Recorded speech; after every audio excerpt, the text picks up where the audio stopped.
Bueno, armado de apuro, antes de hablar de la doctora Sandra Babcock, quería hacer una breve referencia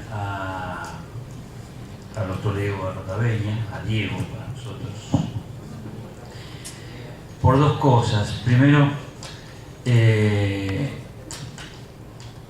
por su militancia académica, porque esto de invitar a la doctora es propio de quien advierte la oportunidad y está permanentemente atento a las posibilidades de una convocatoria de este tipo, de poder conseguir que un colega, una profesional, un académico que tiene cosas distintas para decirnos, visiones distintas para decirnos, pueda venir. Así que, Diego, muchas gracias por esa militancia y gracias también por el compromiso institucional, porque tranquilamente se hubiese quedado con lo que escuchó ayer y lo hubiese guardado, o lo hubiésemos guardado con los que estuvieron en el Instituto de Ciencias Penales, y con eso se ha terminado. Intentaremos que esta sea una reunión que podamos dejar algún registro fílmico. Si la doctora nos habilita, nosotros tenemos una página, por ahí podemos poner algunos flashes de su exposición, para que la matrícula que entra a nuestra página de internet pueda ver y tener contacto. Bueno, Diego seguramente la va a presentar mejor a la doctora. Desde ya le agradecemos no solamente su inclinación, sino también su inclinación a defender a los latinos, que venimos a ser los feos, sucios y malos de este continente. Así que creo que tenemos en estadística, también somos la segunda minoría en Norteamérica en las cárceles. Entonces, muchas gracias por eso. La doctora Diego, vos hacer un repaso del currículum de ella. Así que muchas gracias por venir, bienvenida, y gracias también por conocer el idioma. Así nosotros no cometemos los errores de sintaxis. Gracias.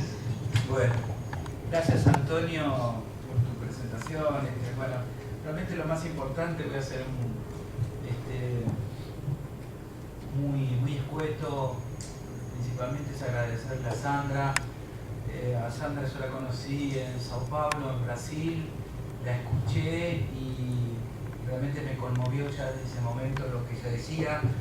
Ayer, un poco más de personas acá, cierto, pero tampoco se dirán que muchas más. Hoy decíamos que fue lamentable que estuviese tan temprano en el Congreso ayer de la abolición de la muerte que está haciendo la Defensoría General, pero a todos los que estábamos eso nos emocionó. Realmente admiro su lucha, ¿no es cierto?, por la abolición de la pena de muerte y de los tratos inhumanos, y realmente te agradezco mucho que gentilmente, que inmediatamente hayas tenido esta predisposición a venir acá. No sabías dónde veníamos, dónde te traíamos, pero bueno, lo aceptaste y me imagino que te llevarás un buen recuerdo. Bueno, Sandra es profesora del Centro Internacional de Derechos Humanos del Midwestern en la Universidad, ¿no es cierto?, de Chicago, pero principalmente lo que quiero destacar, no sé que es un currículum muy extenso, pero no los voy a agobiar con ello, es la militancia, ya que estábamos hablando de militancia, la militancia que tiene y que tuvo desde el ejercicio de la profesión.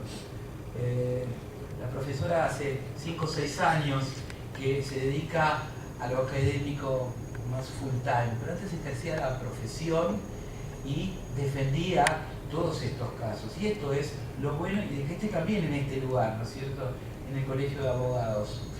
Así que, bueno, yo creo que la mejor presentación que podemos tener de ella, digamos, es dejarle paso, escucharla, y eso va a ser mucho más de todo lo que yo pueda leer, que es mucho, por supuesto.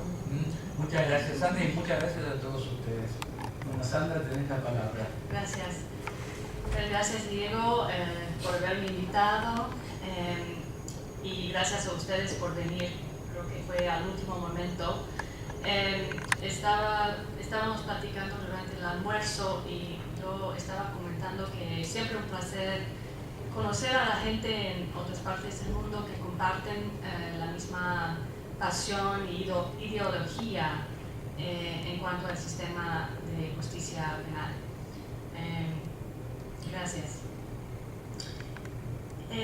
Ahora mismo, alrededor de 10.000 kilómetros al norte de Buenos Aires, un hombre que se llama Robbie Johnson se encuentra sentado en una celda en el corredor de la muerte en el estado de Texas, que es en el sur de los Estados Unidos.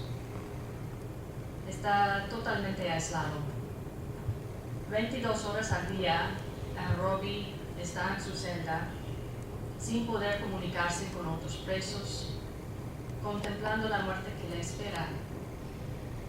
2 horas al día se le permite estar afuera de la celda en una especie de jaula, o mejor dicho, una caseta para seres humanos, pero nunca se le permite estar con otros presos. De hecho, ya que nunca se le permite tocar a otro ser humano, ya que las personas condenadas a muerte en Texas les niegan todo tipo de contacto humano desde el día en el que se pronuncia la sentencia hasta la hora programada para su ejecución. Robbie recibe pocas visitas, entonces se ocupa escribiendo cartas a sus amigos por correspondencia o ayudando también a otros presos con sus apelaciones. Robbie llegó al pabellón de la muerte cuando tenía tan solo 19 años. Un año antes, cuando tenía 18 años, Robbie no tenía trabajo y necesitó dinero, demostrando el juicio pésimo que es típico de los adolescentes. Él y su novia, que en aquel entonces tenía 15 años, fueron a robar a una tienda. Robbie no tenía un arma, entonces tomó prestada la escopeta a su tío. Fueron a la tienda y se enfrentaron con el dependiente. Nunca tuvieron la intención de hacer daño a nadie, pero cuando el dependiente intentó alcanzar algo en su bolsillo, Robbie pensó que tenía una pistola.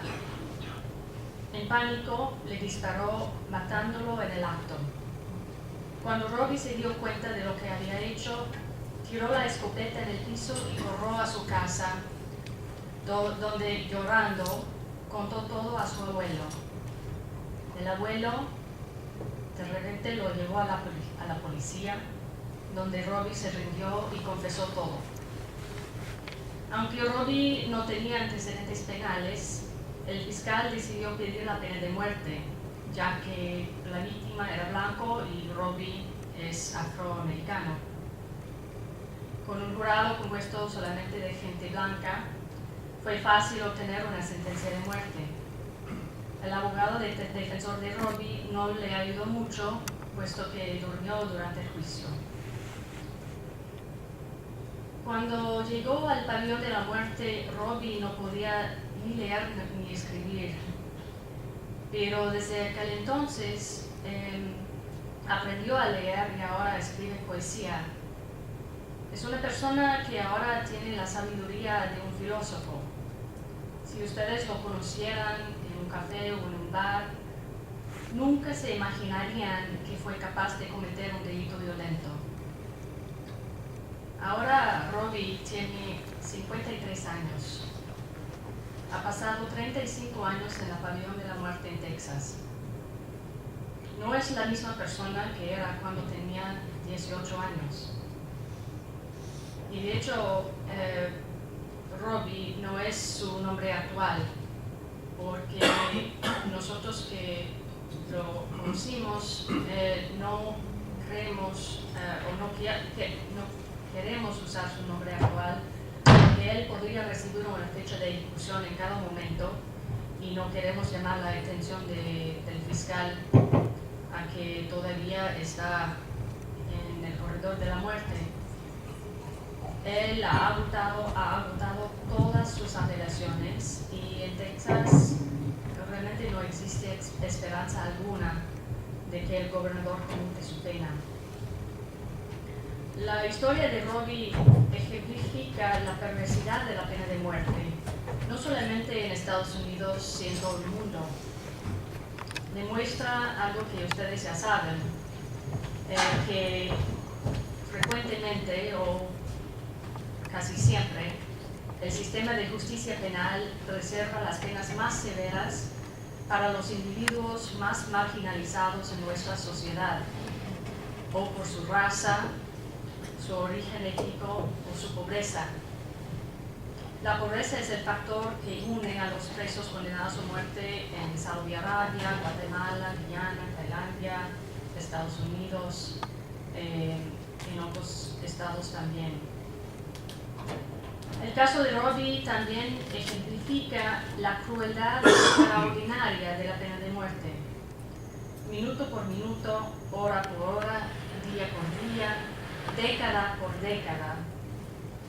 La ansiedad, el miedo y el pavor alternan con lo que Camus llamó la tortura de la esperanza.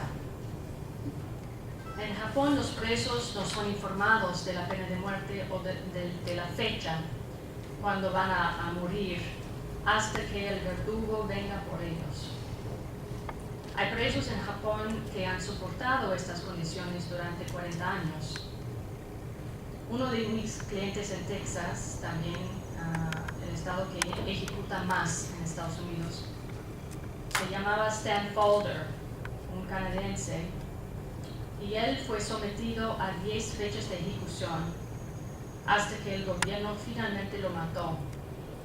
10 veces tenía que escribir su último testamento para dividir sus pocos bienes, y 10 veces fue sometido a una especie de guardia reservada para presos que enfrentan la muerte inminente. En la fecha penúltima estaba en una celda al lado de la sala donde se llevan a cabo las ejecuciones. Ya había comido su última comida y 10 minutos antes de la hora programada para su ejecución recibió una suspensión de la fecha de la Corte Suprema de los Estados Unidos. Me dijo Stan más tarde que vomitaba toda la noche después de recibir las noticias de la Corte. En un último esfuerzo para salvarle la vida, yo presenté una queja ante la Corte Federal de Distrito en el estado de Texas, alegando que el estado le había sometido a tortura psicológica y tratamiento cruel, inhumano y degradante en violación de las obligaciones de Estados Unidos bajo los tratados internacionales y también bajo nuestra Constitución. Pero ni siquiera un juez, convencido por mis alegatos, y el 17 de junio de 1999 presencié su ejecución. Pero les voy a dejar a un lado la situación en Estados Unidos y les voy a dar algunas palabras de esperanza, porque en este momento estamos más cerca de la abolición universal de la pena de muerte que jamás antes en la historia. En el último año, solo 23 estados en el mundo llevaron a cabo ejecuciones. En 2010, en toda África, al sur de la Sahara, solo 3 países, Botswana, Sudán y Somalia, llevaron a cabo ejecuciones. En todo el continente americano, solo Estados Unidos ejecutó. Cada año nuevos países se suman a las filas de los abolicionistas, y en 2010 el último país que abolió la pena de muerte fue Gabón. La lista sigue incrementándose año por año. Hasta diciembre de 2008, según el secretario general de la ONU, 150 estados y territorios han abolido la pena de muerte, bien de jure o de práctica. Estas estadísticas irrefutables dejan claro que la pena de muerte es un castigo cada vez más anacrónico, usado solo en raras ocasiones incluso en los pocos países que la mantienen. Pero a pesar de la tendencia hacia la abolición y a pesar de todos los argumentos bien fundados en apoyo de la abolición, la pena de muerte persiste en un número importante de estados. Y en el tiempo que dispongo voy a tratar de responder a dos preguntas. ¿Por qué la pena de muerte tiene tanto arraigo en países como Estados Unidos y Japón? ¿Y por qué deberíamos prestar una atención especial a estas circunstancias? En mi opinión, la pena de muerte persiste porque es alimentada por mitos perdurables y falsos, cultivados por políticos oportunistas y aceptados por una opinión pública ignorante. En primer lugar, existe el mito de la disuasión. En respuesta a las quejas de la opinión pública sobre los graves casos de criminalidad, los líderes políticos promueven la pena capital como una medida necesaria para disuadir a los posibles delincuentes. Sin embargo, los criminólogos y sociólogos, personas que han estudiado el efecto de las sanciones penales sobre la conducta humana, se han manifestado de forma abrumadora en que no existen pruebas de que la pena de muerte tenga un efecto disuasivo. En segundo lugar, los que apoyan la pena de muerte ven a los individuos no en distintas tonalidades de gris, sino básicamente en colores blanco y negro. Tú eres bueno o eres malo. Yo denomino a este concepto como el mito de la mala semilla. Personas de todas las tendencias políticas y diversas culturas también comparten este mito. Y es lo que permite que gran parte del mundo permanezca calmado cuando se producen ejecuciones. Creemos que los prisioneros condenados a muerte, aparte de los que son inocentes, se encuentran un grado por debajo del resto de seres humanos, que son otros. Cuando leemos sobre una ejecución en los Estados Unidos, en Japón o Botswana, nos imaginamos no a un ser humano, sino a una parda bestia patológica y insensible. Y el hecho de que las ejecuciones tengan lugar en lugares recluidos, alejados de la mirada pública, nos permite, incluso a aquellos de nosotros que nos oponemos intelectualmente a la pena de muerte, a mantener una cierta distancia emocional. Por último, existe el mito de la pena bien merecida, al modo que quien la hace, la paga. Los gobiernos retencionistas proclaman que solo aquellos que verdaderamente merecen la pena más grande, los peores de los peores, están sentenciados a la pena máxima. Pero esto también es falso. Es mucho más probable que seas condenado a muerte si eres inocente y pobre que si eres rico y culpable. E incluso cuando el acusado es culpable, él es a menudo condenado a muerte no porque sea el más execrable, el asesino más depravado y despreciable, sino porque es pobre, porque no tiene buen abogado, porque tiene una enfermedad mental o porque es extranjero.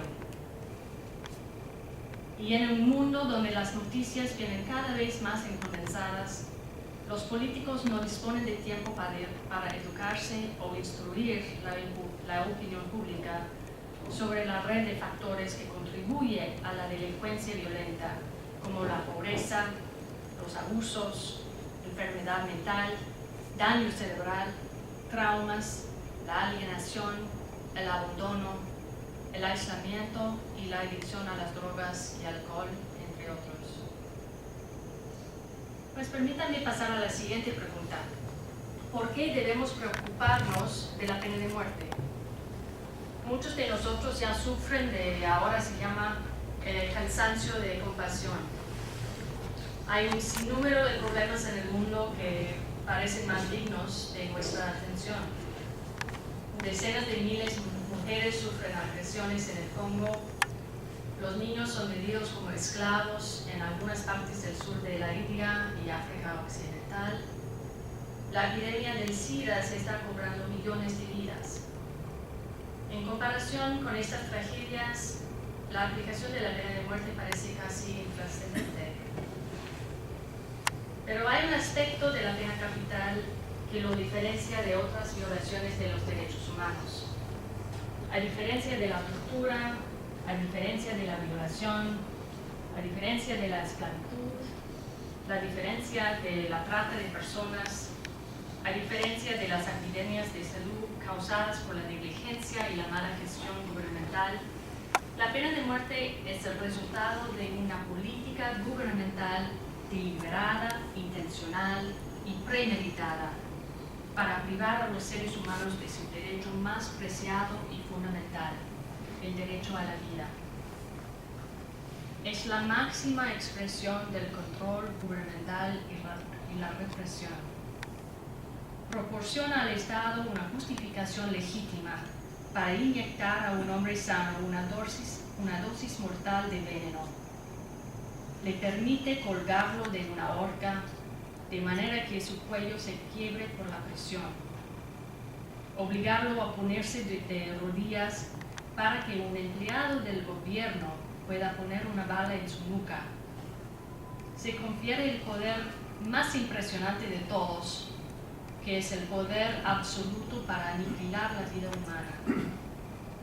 Todos debemos tener gran temor a que un gobierno cualquiera tenga la arrogancia de creer que puede determinar con una certeza infalible si un ser humano merece vivir o morir.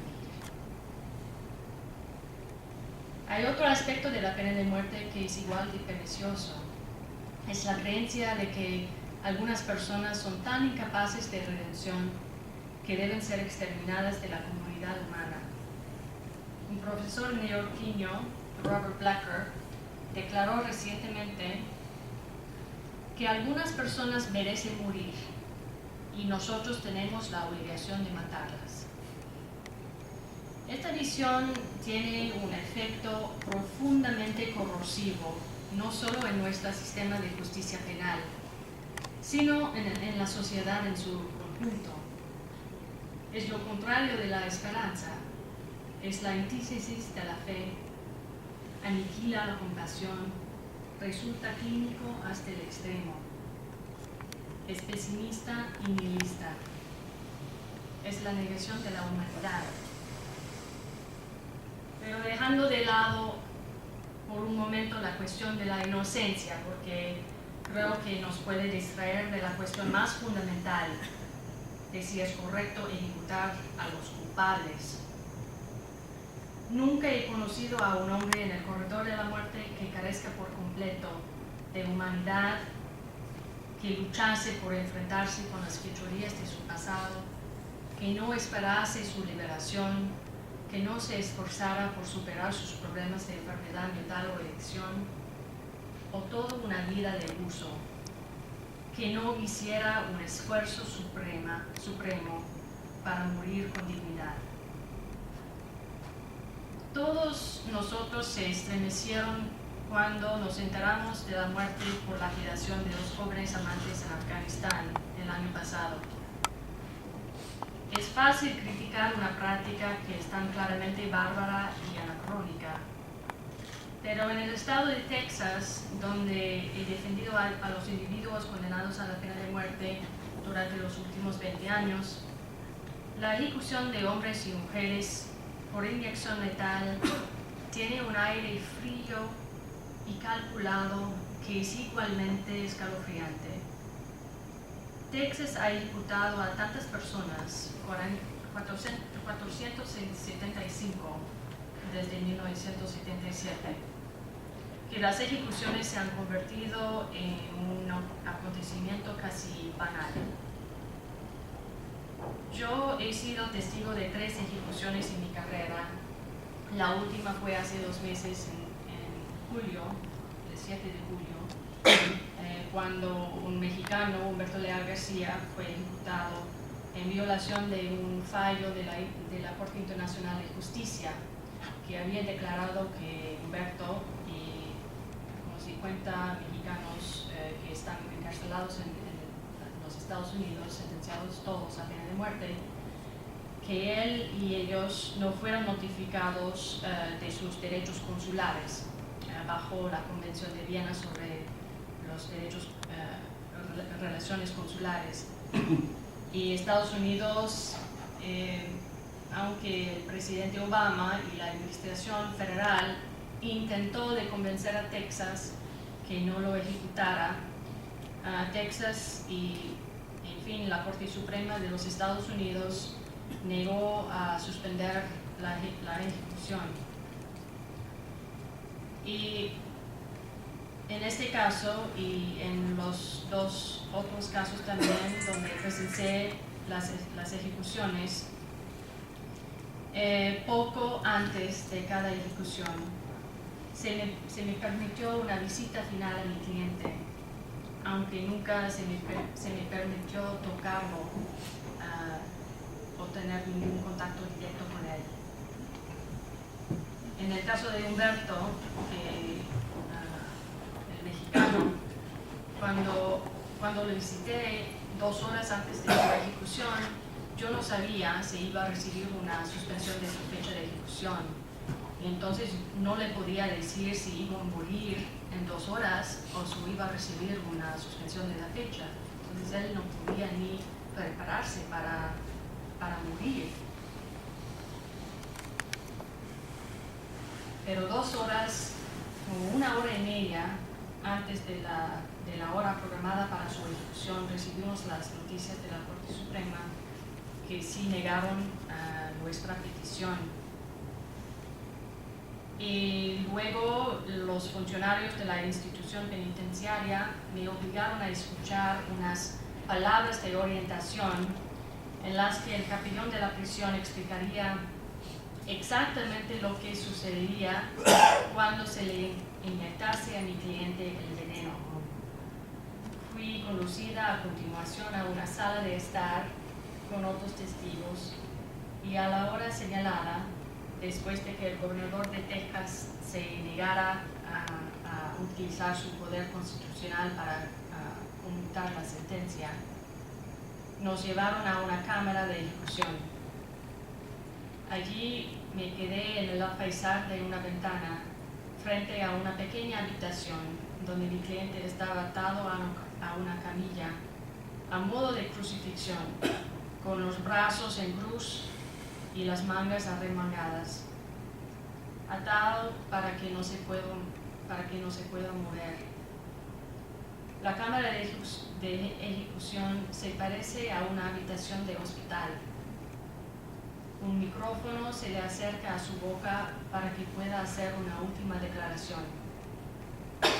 Él nos puede ver y nosotros a él, pero no se nos permite hablar. Los familiares de la víctima y sus amigos pueden ver la cámara de ejecución desde una segunda sala. Después de que se hace su última declaración, no se llega a saber cuándo las toxinas letales comenzaron a fluir, ya que nadie consigue ver los verdugos, están ocultos y anónimos. Mi único indicio de que mi cliente está a punto de morir es cuando expectora con una tos profunda y gutural. La espera es una agonía. Nadie habla y los periodistas están en la sala esperando transcribir cada detalle de nuestras reacciones. Todo el mundo lo observa mientras muere. Después de varios minutos, un técnico médico monitoriza sus constantes para ver si aún tiene pulso. Cuando se confirma que carece de él, se tira una sábana sobre la cabeza y al momento de la muerte se anuncia. Es absolutamente terrible de presenciar. No es ni más ni nada menos que un asesinato violento envuelto en un áureo cuadro de eficacia clínica. La gente a menudo me pregunta, ¿cómo puedo representar a estas personas condenadas a muerte? ¿Se imaginan que mis clientes están enfermos, desquiciados, violentos y difíciles de trato? Pero no es cierto. Mis clientes me han enseñado que no hay gente perversa en este mundo. Ellos me han demostrado que el amor, la bondad y la compasión pueden existir incluso en una prisión que parece diseñada para eliminar los últimos vestigios de la humanidad de las personas recluidas dentro de sus paredes. Todos nosotros tenemos la capacidad de hacer el bien y todos tenemos la capacidad de causar daño. Camus sostuvo que ninguno de nosotros puede pasar por un juez absoluto y pronunciar la eliminación definitiva de los peores entre los culpables, porque nadie de nosotros puede aspirar a la inocencia absoluta. Esto creo es realmente otra manera de reafirmar una máxima atribuida a Jesucristo, que pudo haber sido uno de los primeros abolicionistas. Al ser confrontado por un grupo de fariseos y escribas que estaban disponiendo a lapidar a una mujer por el crimen de adulterio, de conformidad con el Antiguo Testamento, Jesús habría dicho: el que esté libre de pecado entre vosotros, que sea el primero en arrojar la piedra contra ella. Camus y Cristo por igual, me parece a mí, estaban tratando de decir que ninguno de nosotros puede definirse simplemente por la peor cosa que ha hecho. Y aunque no soy una persona de fe religiosa, esto me parece un principio al que todos debemos aspirar. Gracias.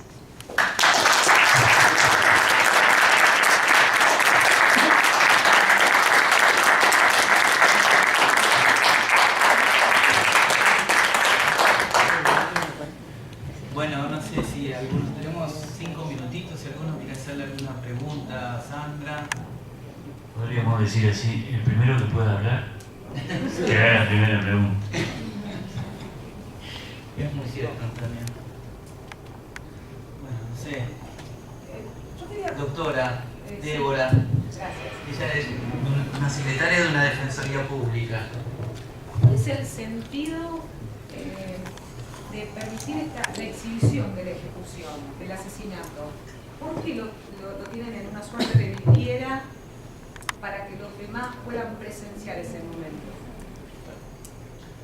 Pues él tiene el derecho a tener testigos, amigos, familiares. Me refiero fundamentalmente a los familiares de la víctima, los que están ahí más por venganza que por otra cosa, quizás. Claro, es un derecho que existe en la ley de muchos estados. Pero el fundamento... Es los derechos de la víctima. Tenemos un movimiento muy fuerte en Estados Unidos, los derechos de la víctima. Y entonces, a través de los activistas en este movimiento, han podido convencer a las legislaturas que tengan el derecho a presenciar las ejecuciones. Es simplemente pues, los políticos responden están más abiertos a los reclamos de las víctimas que los de nuestros clientes, por razones muy claras.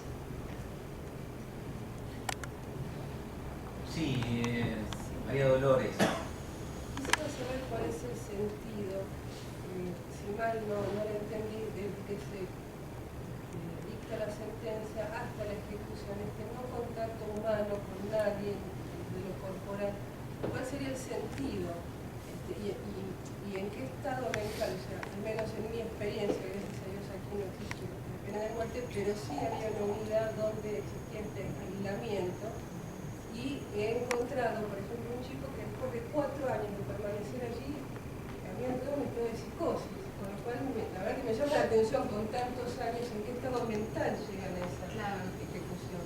Claro, pues la justificación es la seguridad, pero es una justificación que no tiene base en la práctica, porque hemos visto que hay muchos presos condenados a sentencias de cadena perpetua o años en la cárcel, que pueden tener contacto con sus familiares y no hay problemas de seguridad, o sea, se los puede controlar en una manera distinta.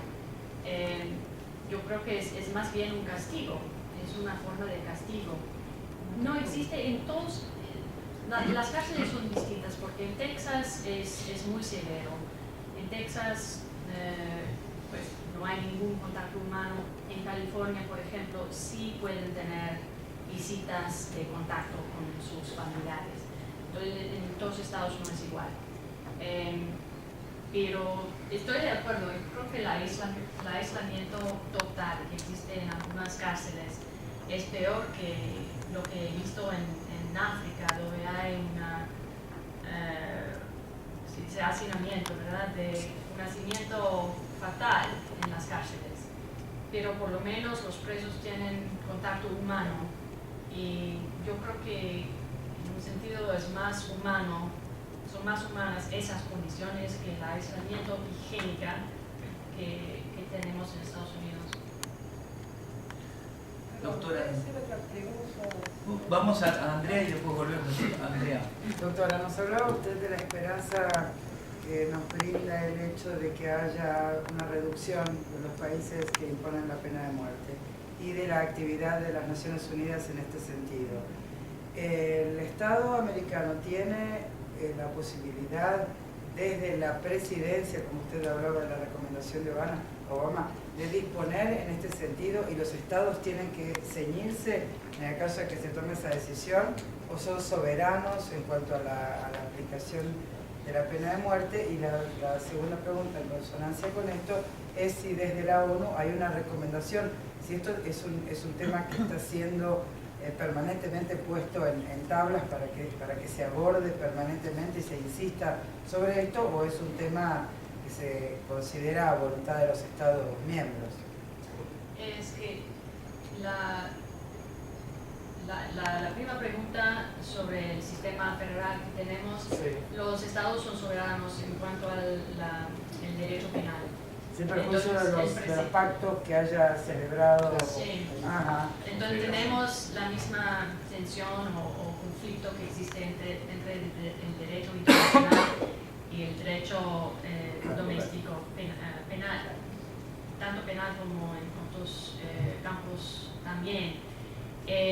Y el caso que mencioné fue parte de un litigio más amplio sobre la obligación de Estados Unidos a cumplirse con un fallo de la Corte Internacional de Justicia, que tiene obligación de cumplir bajo la Carta de las Naciones Unidas, muy clara la obligación internacional. A eso voy. Aunque la Corte Suprema de Estados Unidos reconoció que sí es una obligación internacional, dijo que solo el Congreso puede implementar el fallo pasando una legislación. Y entonces, desde esa decisión, que fue hace 3 años, hemos intentado de convencer a los congresistas que tengan que implementar el fallo de la Corte Internacional.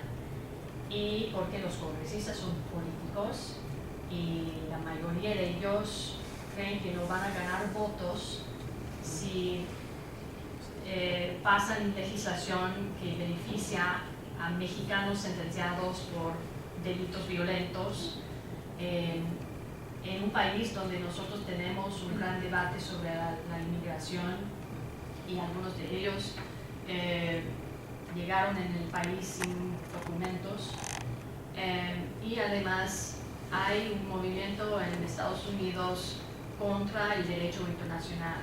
O sea, hay muchos políticos que creen que nosotros nos debemos hacer caso a una corte internacional, aunque tengamos esa obligación muy clara, aunque nosotros promovemos derechos humanos y derecho internacional en otros países. Entonces es algo que es bastante difícil soportar como abogada, involucrada en estos casos. Es la ley, no hay una selección, se debe cumplirse con la ley, aunque sea una ley internacional o un fallo internacional. Pero hasta el momento no hemos tenido éxito. Tenemos ahora legislación pendiente que fue presentada por un senador muy bueno que implementaría ese fallo. Pero estamos ahora intentando de convencer a los republicanos y los conservadores que necesitamos, porque necesitamos sus votos, y es sumamente difícil. Y se me olvidó la segunda pregunta. Con relación a la posición de la eventual reforma en los diferentes, en los 23 países que aún subsisten con la pena de muerte, si es un tema de agenda Pues sí, es un tema, tenemos una red de académicos, abogados en Estados Unidos muy activos, que siempre está presionando las legislaturas en los estados, y tenemos también conexiones con otros grupos en otras partes del mundo, pero a nivel, y también creo que las cosas están cambiando aún en Estados Unidos, que se ve que cada año tenemos menos ejecuciones, tenemos menos sentencias pronunciadas en las cortes de pena de muerte. Entonces hemos visto una progresión que pues ojalá continúe, pero el problema en Estados Unidos es que tenemos que, para abolir la pena de muerte, tenemos que abolirla en cada estado. Tenemos 34 estados con pena de muerte. En los 2 últimos años, 2 estados han abolido la pena, pero tenemos 34 más. Y la Corte Suprema, yo creo que con la Corte que tenemos ahora, que es bastante conservadora, no tenemos la posibilidad de que a través de un fallo judicial podamos abolir la pena capital. Tenemos que convencer a la mayoría de los estados que lo abolan antes de llevar un caso ante la Corte Suprema. Vamos primero a María Dolores. Contestada la pregunta. Sí, era eso. Sí. Yo entendí que el que pide la pena de muerte es el fiscal. Sí.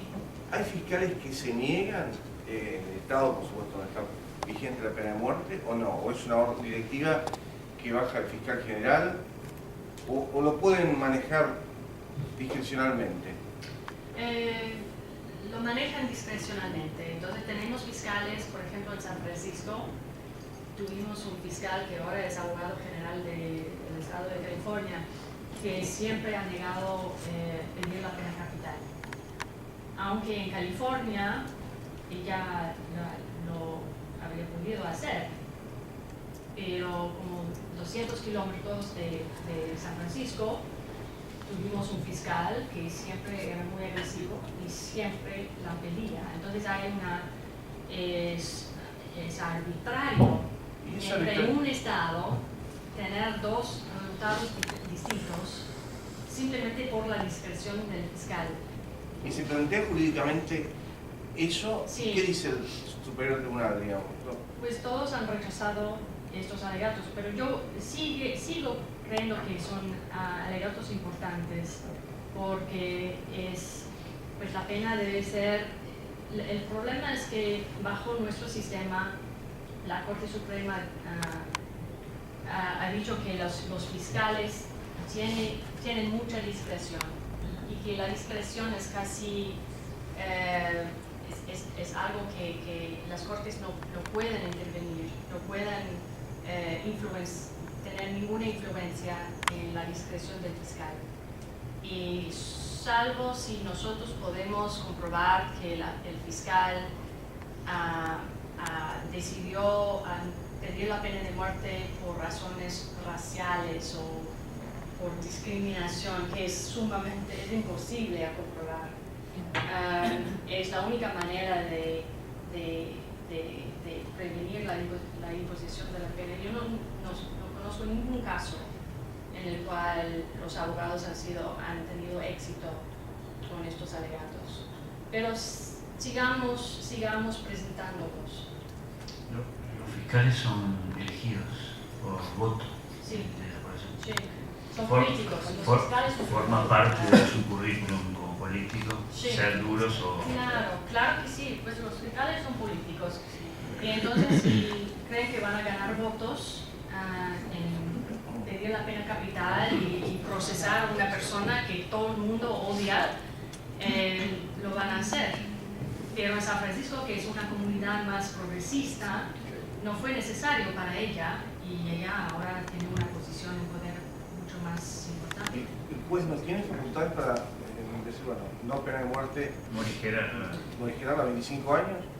No. No tiene facultad. Pues hay dos estados en los cuales el juez puede reversar la decisión del jurado, pero lo que hemos visto es que no es una cosa buena, porque en la mayoría de los casos, pues, los jueces son elegidos también, en la mayoría de nuestros estados, es algo fatal, pero en el estado de Alabama, por ejemplo, donde el juez puede reversar la decisión del jurado, en la mayoría de los casos donde se utiliza ese poder, impone la pena capital cuando el jurado ha decidido de no imponerla. Sí, agrava la situación. No es, entonces los abogados y defensores que trabajan en estos estados están luchando para cambiar la ley. No te preguntaba por qué dijiste 25 años de pasar algo. Porque las penas pueden ser mucho más 25 en Estados Unidos. No, cadena 25 años, no convertirle que es más o menos el tope, digamos, de nuestra pena máxima. Acá se hace de 8 años. El que no se aplica nunca porque nuestros jueces Sí. muy garantidos. Acá vamos a ver la última pregunta porque Sandra se tiene que ir a la facultad, realmente estaba... muy breve, es una opinión que le quiero pedir. No, por favor. ¿Dónde tenemos que tener un poquito más de esperanza? ¿De la política? Parece que no. ¿O de la justicia en la medida disociada, digamos, de las cuestiones políticas? Pues esperanza, pues para mí hay más esperanza en cuanto a los países africanos donde luchamos para abolir la pena capital. Yo creo que África es donde debemos poner muchos recursos ahora en el movimiento abolicionista, porque en África la mayoría de los países que tienen la pena capital son abolicionistas de facto. Es decir, tienen corredores de la muerte donde hay personas sentenciadas a la pena de muerte, pero nunca ejecutan. Entonces hay países cada año en África que abolen la pena de muerte. Estados Unidos debemos pues continuar con la lucha, pero para mí debemos enfocarnos más en otros países. Yo creo que China va a abolir la pena capital antes que Estados Unidos. Y yo creo que China sí, hay posibilidades que en China, donde se ejecuta como 5.000 personas al año, que van a abolir la pena capital en la próxima década. Y cuando China abole la pena de muerte, y cuando todos los países en el mundo, salvo el Medio Oriente, que va a ser un asunto más difícil, pero salvo el Medio Oriente, cuando tenemos la abolición casi universal, Estados Unidos va a abolir, yo creo. Y creo que poco a poco los estados sí van a abolir también, porque el costo de la pena de muerte es altísimo, es mucho más costoso que encarcelar a una persona por su vida natural, por los costos de los jurados, los costos de los peritos, los abogados, los procesos son mucho más complicados, no tiene ningún sentido fiscal y nosotros tenemos esa crisis económica. Y para mí no es el argumento más fundamental, pero es un argumento muy práctico. Y para la mayoría de gente que con el populismo que tenemos ahora en Estados Unidos, no están estos argumentos, esta presentación o ponencia que yo hice hoy, para la mayoría de los norteamericanos no tendría ningún efecto persuasivo, pero la situación económica, el costo de la pena de muerte sí, y la inocencia, el problema de ejecutar a personas inocentes, es argumento que tiene mucha fuerza. Entonces, yo creo que sí vamos a tener éxito, sin duda, pero vamos a tener que esperar muchos años Yo cuando era más joven siempre decía que en mi vida yo iba a presenciar la abolición de la pena de muerte. Ahora no estoy convencida, pero ya veremos. Sí, Patricia. Breve, puede ser Sí, breve. por supuesto. Quería preguntarle a la doctora si para personal del servicio penitenciario o las fuerzas de seguridad, si tienen dentro de su currícula, del currículum para estudio, la materia de Derecho Internacional de los Derechos Humanos. Es una muy buena pregunta, yo diría que no. Yo creo que no. Y si en el caso de existir esta, simplemente, en su opinión, si ello podría ser transformador de estas conductas y para poder modificar estos mitos que hablaba usted acerca de la mala semilla o el que se lo merece, porque no tanto se da la pena de muerte, sino también puede darse en los casos de apremios ilegales y tratamientos, malos tratos, esos mismos mitos. ¿Podría ser tomada este tipo de educación desde esa perspectiva como algo transformador? Yo creo que la educación es importante, sí, pero yo creo también que el contacto humano es aún más importante. Por ejemplo, hemos visto en las cárceles donde viven las personas sentenciadas a la muerte que hay guardias que son humanos, son seres humanos y tienen relaciones bastante buenas con los presos. Hay otros que no son tan simpáticos. Y yo creo que hay una relación de conflicto que existe entre la policía y los presos y entre muchas cárceles y los presos. Lo que me llamó mucho la atención en África, en Malawi, de hecho, donde he visitado como, no sé, una media docena de cárceles, es que no tienen la misma relación que está impregnada de hostilidad que se ve en las cárceles norteamericanas. Muy, muy interesante. Allá pues no es decir que en África o en Malawi que respetan los derechos humanos. Siempre las condiciones son pésimas, pero me parece que no hay tanta violencia entre guardias y los presos. Y no sé por qué. Sería muy interesante saber pues exactamente qué son las causas y los efectos. No sé, es una pregunta, yo creo, bastante complicada. Gracias. Bueno, hablando de China, que tú traes esa colación China, podemos ponernos contentos porque China sacó algunos delitos que antes venían combinados con la pena de muerte, por ejemplo la defraudación con tarjeta de crédito, algunos robos, esos fueron eliminados hace poquito. Antonio, como presidente, vos querías hacer una última y cerramos. Dos breves. Primero, advertí que un desagrado por la elección popular de los jueces. ¿Es así? No estás a gusto con eso. No. No, para mí. Bueno, la elección de los jueces es un catástrofe. ¿Ah, sí? Catástrofe. Es una catástrofe que tenemos elecciones de jueces. No, es algo horrible. Bueno, es un Porque es un debate acá. Y en segundo término, ¿qué dicen? Porque sabemos lo que dicen los intelectuales de los derechos humanos. ¿Qué dicen los intelectuales que sostienen la pena de muerte?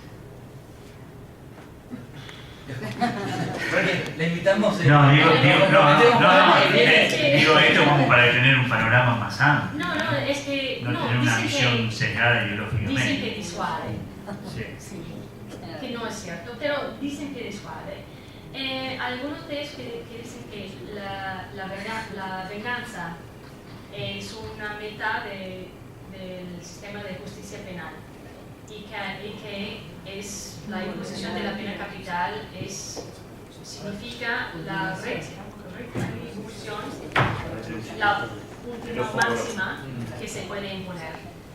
Y yo creo que ese es su alegato principal y que debemos de ser